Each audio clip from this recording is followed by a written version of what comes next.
ቢኒ አቤል ቢያግትም ያፌት ፈቷል። ዛሬ በጣም ደስ ይላል።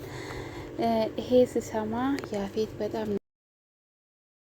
ያፌት ተናዶ ነበረ። እንዴት አቤል እኔን ቢደፍር ነው ቢኒን እንደዚህ የሚያደርገው ብሎ ፈቶታል። እንግዲህ ፈቶ የገኒ ቤት በር ላይ ጠሎታል እና ገኒም ደግሞ እንደዚህ እንደሆነች በቢኒ ምክንያት እንደሆነ ዳጊ ሲነግረው ቢኒ አለቀሰ። በጣም ነው አለቀሰ። በአሁኑ ሰዓት ገኒ ያለችበት ሁኔታ ያሳዝናል። አትናገርም፣ አትራመድም። በቃ እንደዚህ ዳጊ ከእሷ ጋር መከራን እያየ ነው። እንግዲህ ሉሊት የስራውን ስጣት። ሉሊት ናት እንደዚህ ያደረገችው። ቀስ ተብሎ ብነገራት ኑሮ ባትወድቅ ኑሮ እንደዚህ አትሆንም ነበረ። እንግዲህ ጭንቅላቷ ተጎድቷ ይሆናል። ውድና እየተከበራችሁ እንግዲህ ዛሬ ደግሞ ያፌትና ኢፍራታም ተጣልቷል። ቤተሰቦቼ እንዴት ናችሁልኝ? ደህና ናችሁ? ሰላማችሁ ይብዛልኝ። ሐረግ ድራማ ክፍል 90 ተለቋል። ገብታችሁ ይሁን። ዛሬ እንግዲህ ቢኒ ታግቶ የነበረ አቤል አግቶ ነበረ። በዛሬ ቀን ተፈቷል። ያፌት እንግዲህ ኤፍራታም ይሄ ከሰማች በኋላ የማትፈታ ከሆነ ከየትን አምጥቴ ቢኒን አምጣ፣ ካልሆነ እኔ እዚህ ቤት አልቀመጥም ብላ አስፈራርታ ነበረ። ፖሊሶቹም አስፈራርቶ ነበረ። ለዛ ነው ቶሎ ብሎ ቢኒን አስለቅቆታል። አቤል ደግሞ ዋሽቷል ማለት ነው። እዛ እስር ቤት መጥቶ ባለፈው የሆነ ንግግር ሁሉ አስታውሰው አቤል ለነገር እንደዚህ እንዳደረገው ገብቶታል ማለት ነው። እና እኔ ለአንተ ያዝኜ ነው ቢኒ እንደዚህ ያደረግኩ ብሎ ዋሽቷል። ቢሆንም ግን ያፌት ወዳው ነው የሚረዳ ሰው የሚዋሽ ከሆነ ወዳው ነው የሚገባው። እንደሸወደው አውቋል። እንደዛ ነው ቤተሰቦች። ቢኒ ግን በጣም ተጎድቷል። ጽዮን ደግሞ በዛሬ ቀን አዝናለች፣ ልቧ ተሰብሯል። ከአሁኑ በኋላ ላይሽ አልፈልግም ነው ያላት ቢኒ ጽዮን ሮጣ ቢኒ ይቅርታ ልጠይቀው ነበረ። እሱ ልክ ወደ ቤት መመለሱ ስታይ የዚች ልጅ ስሟን አትጥራብኝ ብሎ ለዳጊ ራሱ ተቆጣ። ግን ቢኒ ሳልረዳ ቀርቶ ነው እንጂ ትክክል ያልሆነ አቤል ነው ያቀነባበረ ሁሉ አቤል ነው።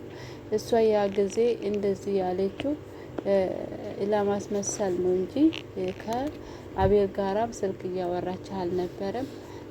ከዳጊ ጋር ነበረ እንደ አቤል አስመስላ ያወራችው። እሱ አስታውሶ እንግዲህ ቢኒ እውነት መስሎት ነበረ። ግን እውነታው ሲደርስበት ይቅርታን ይጠይቃታል ብዬ አስባለሁ። ግን ጽዮን በንዴት የተነሳች ዛሬ መጠጥ ጠጥታ በጣም በቃ እየጨፈረች ራሷን እየጎዳች ነበረ። ቤዛ ባትኖር ኑሮ እንደ በፊቱ ትሆን ነበረ። በፊቱም ያው ተቃላችሁ ጭንቅላቷ በስንት መከራ ነው የዳነችው። እና ሉሊት እዛ ቤት እስካለች ያ ቤተሰብ ሰላም አገኘ። እሷ ብዙ ተንኮሎችን ታደርጋለች።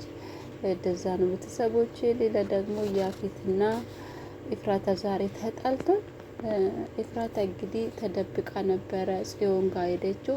ምክንያቱም የናታን ጸጉር ስለሚያስፈልጋት በአሁኑ ሰዓት ናታንና ያፌት ወንድማሞች መሆኑና አለመሆኑን የግድ በራሴ መጣራት አለብኝ ብላ ቁርጣ ተነስታለች። ብርም አግኝታለች፣ ጸጉርንም አግኝታለች። ግን ያፌትን አላስፈቀደችም። እሱ ሲወጣ እሷ ደግሞ ሽሉክ ብላ ወጥታ ጽዮንን ናፍቀሽኛል ብላ ጸጉር ደብቃ ወስዳ ወደ ቤት ስትመለስ እራስ አዘጋጅታ ያፌት እንኳን በሰላም መጣ ብላ ስትቀበል እሱ ግን አውቆ ነበረ። እኔ ሳታስፈቅጂ የት ልሽ ነው የመጣሽው ብሎ ሲጠይቃት ያው አወቀባት። ሱቅ ነው የሄድኩት ብትል እንኳን አላመናትም። እና በዛ ምክንያት ኤፍራታን አናቃት። ኤፍራታም ደግሞ በቃ ካሁኑ በኋላ በቃ ወይንም እግደለኝ እያለች ስትለምነው ያፌት ደነገጠ። እንደገና በአሁኑ ሰዓት ያፌት ኤፍራታን ይቅርታ እየጠየቃት ነው። ይቅርታ ግን አላደረገችለትም። እሱ ሲወጣ የናታን ፎቶ እያወጣች ትመለከታለች። የድሮ ትዝታዎቹን ታያለች። የእሱ ከያፌት ጋር ያሳለፈችው ክፉ ቀናቶች ታስባለች።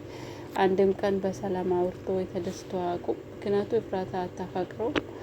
ያው አስሮ እንዳስቀመጣት ነው እንግዲህ እንደ እቃኑ ተቀምጣ ያለችው እዛ ቤት እንጂ ለምንም አይደለም ማለት ነው። እና እሷ ከናታን ብትርቅ እንኳን የምታስታውሰው ስለ ናታን እና ስለ ናታን ብቻ ነው።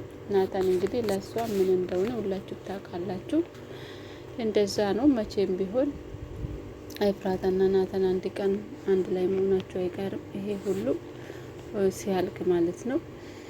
እንግዲህ ዛሬ ደግሞ ከትዝታ ጋራ ናታን ተገናኝቷል። እንግዲህ ትዝታ የምትሰራ ህገወጥ ስራዎች ናቸው። ቤት ውስጥ ተደብቃ ትሰራለች።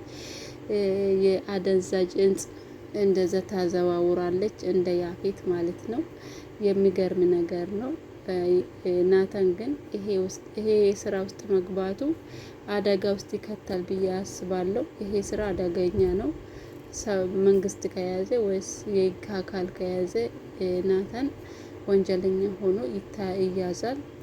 እና በዛሬ ቀን እንግዲህ ስራውን በአግባቡ እየወጣ ነው። ትዝታም እንግዲህ አመስግናለች። ጎበዝ ከሆንክ በምስጢር እንደዚህ የምንቀጥል ከሆነ አንተም ትቀጥላለህ ያለች ነው።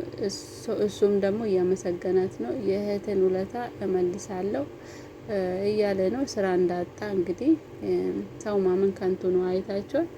ናታን አሁን እዛ ለምን እንደገባ ራሱ ነው የሚያውቁ። ሌላ ሰው አቅም ብር አጥቶ ወይ ስራ አጥቶ አይደለም። የራሱን ድርጅት አለው። ግን ያፌትና የትዝታን ስራ ማየት ነው። በተለይ የያፌትን ስራ ለማወቅ ነው ዋና አላማ፣ እንዴት እንደሚሰራ። ዛሬ እንግዲህ በስተመጨረሻ ያፌትም ይሄ የአደንዛዥ እጽ የሚያመጡትን እየጠበቀ ነበረ። እንደገና ናታንም እንደዛ ነበረ። ስልክ ሲያወራ ደግሞ ሰምቷል። ምስጢር ሁሉ ሰምቷል። እና ስለ ሄዋን ነበረ። ሄዋን እንግዲህ ዛሬ ጨፈራ ቤት ነው ያለችው። እዛ ወንዶች እንግዲህ መጥቷል። ለወንዶች ሽጦታል። ዛሬ እንግዲህ ምን እንደሚያደርጉት አይታወቅም። አንድ የሆነ ሰው እንግዲህ ሄዋንን መርጦታል። ሴቶች እንግዲህ ውብ ሆኖ እዛ ጨፈራ ቤት ነው ያሉት። በጣም ያሳዝናል። አንዷ ግን እኔ ፈልጌ አይደለም ታግቼ ነው፣ እባክህ ከዚህ አድነኝ እያለች ነው። እሱ ደግሞ አድንሻለሁ እያላት ነው። እንግዲህ ቀስ ብሎ ወይንም ልጅቷን እዙ ሊወጣ ይችላል። የያፌት መጨረሻ እየተዳረሰ ነው።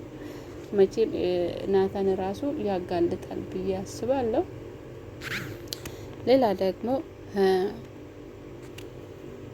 ሌላ ደግሞ ቤዛ ናት። ቤዛ እንግዲህ ከፍቅረኛዋ ጋራ እየተገናኘች ነው።